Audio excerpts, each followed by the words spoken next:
the Divisional Superintendent, Kate, of the Colorado Division of the Methodist Church in Fiji and Batuma. School chaplain, school principal, members of the staff, the heads of the school prefect council, head boy and head girl, students, ladies and gentlemen.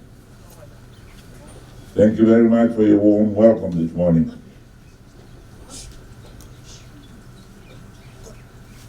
I used to visit Niusawa when I was at Budalevu. I went to Budalevu in 1958. Went on to Queen Victoria School in 1962. When I was with the head boy and the head girl of Budalevu, yesterday I told them 4 years in Budalevu, and I was never a prefect nor a class captain.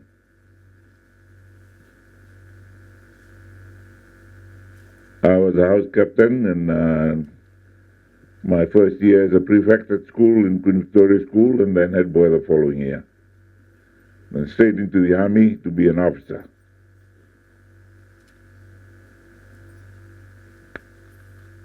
Queen Victoria School has produced a few presidents or Ngasilevu of the Methodist Church in Fiji. Budalevu has also produced some Ngasilevu of the Methodist Church in Fiji. One of the most notable, probably not very important, but visible was Talatala Ame Tungawe, who was with me in Budalevu. Budalevu then was a provincial school for the 3 provinces of Honolulu, catering for classes 6, 7, and 8.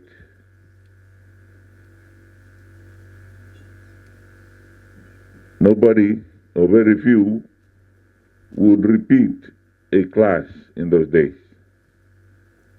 I repeated class 6. That's the first class in school, because the teachers thought I was too young to go on to class 7, or year 7, or Form 1.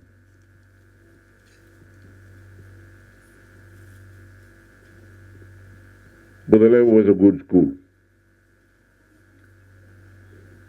And I believe Niusawa was a better school at the time, because they always beat us in sports.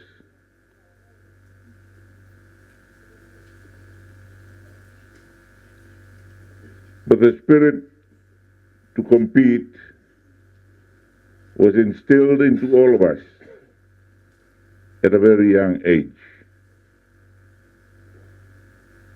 The importance of each person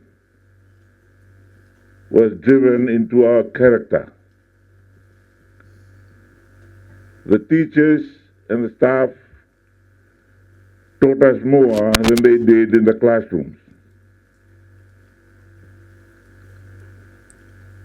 And that is what life is all about.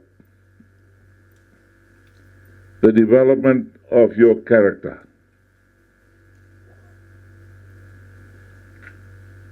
Albert Einstein said, education is not about teaching facts. It's about teaching the mind to learn.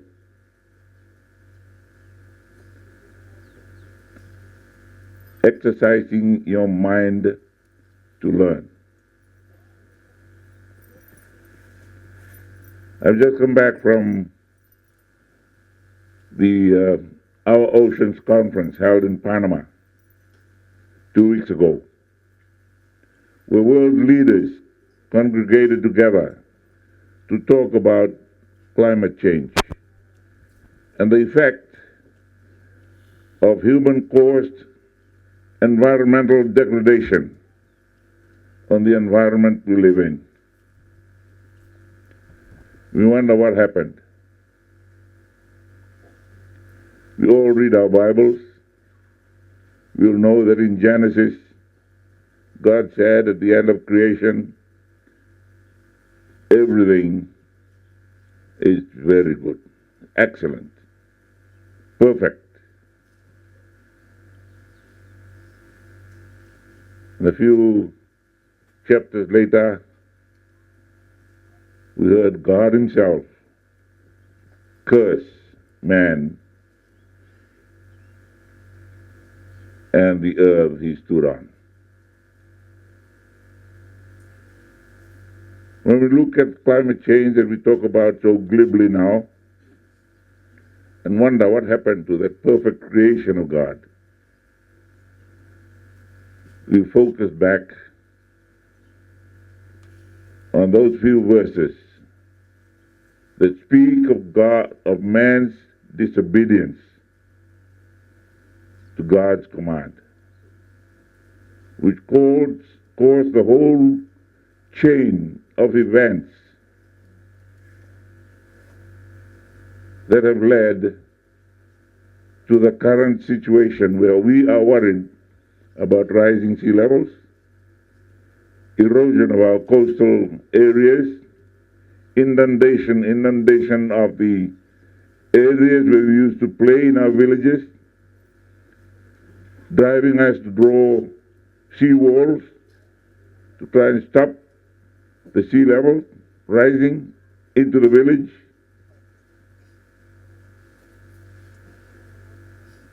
It all started when man wanted to be God.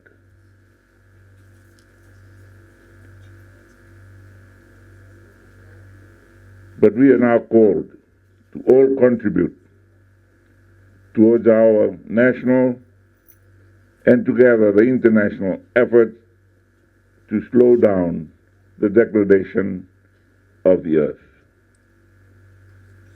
After the Panama Conference, I went to see the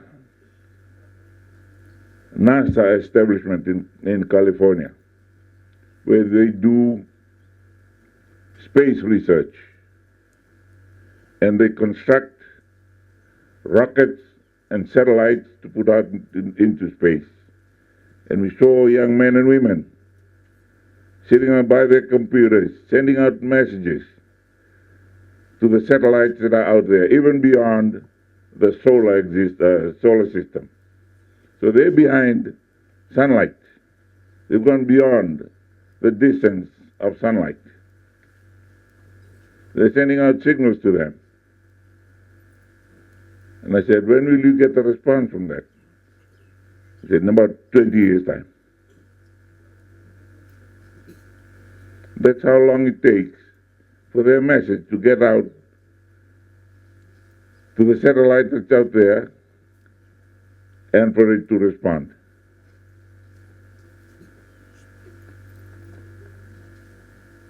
So man has really developed, but has not been able to reverse the curse. They've not been able to reverse the price of disobedience or the curse of disobedience. Except one thing.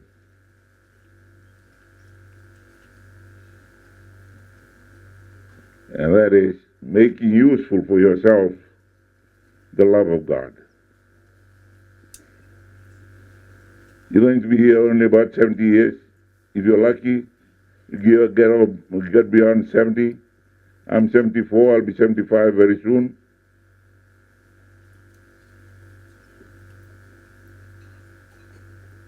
So, we live in a world that will come to an end. We live a life that will come to an end. If you want to go back to God's purpose for your life,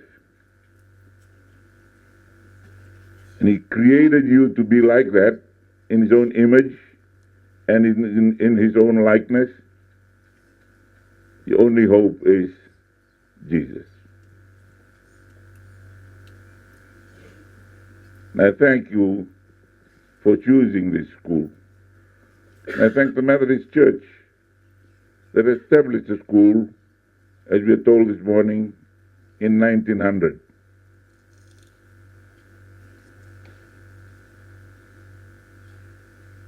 I also quoted a verse from the Bible about God telling the people, you work so hard, but then you save nothing. My house is in ruins. It's not a building like this. My house, what did God say about where will He dwell? In the souls of men and women, boys and girls. That's where I want to live. That's where God wants to live.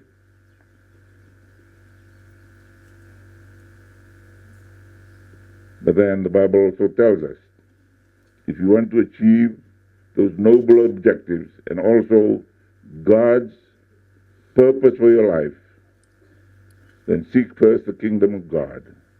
And all those things will be given to you as well.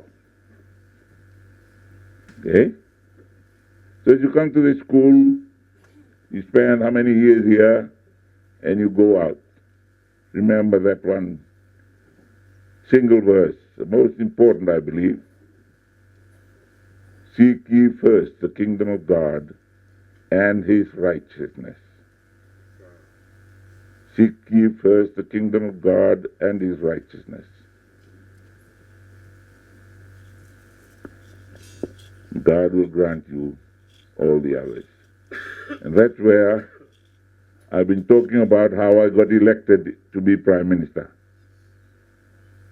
I was elected on the floor of the House by the power of one vote.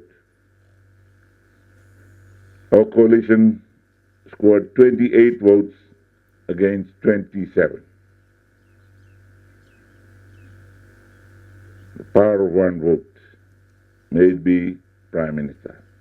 Each of you, in fact, all of you, each have that power of one vote.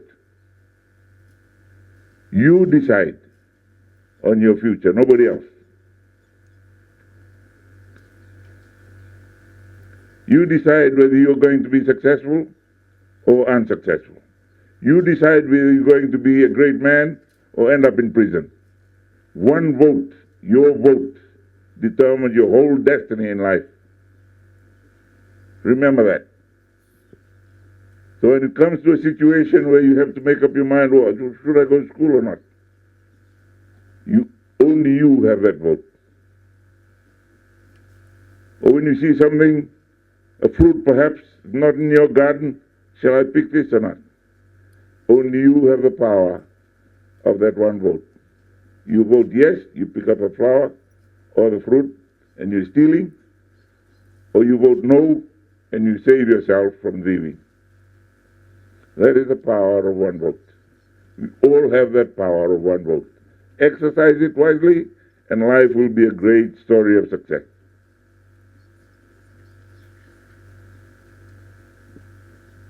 I've used my one vote many times wrongly, and I've learned, and I've been hurt. But when you exercise it correctly, according to the will of God, you will be successful. Remember I said, according to the will of God. And that's what we must seek all the time. Seek ye first the kingdom of God and His righteousness. Exercise that one vote of one, yourself, your vote. Exercise that to decide on whether you pursue the kingdom of God and His righteousness, or you pursue the idols of the world. That is the difference. I'm not teaching you anything new. This is what your parents told you before you left home.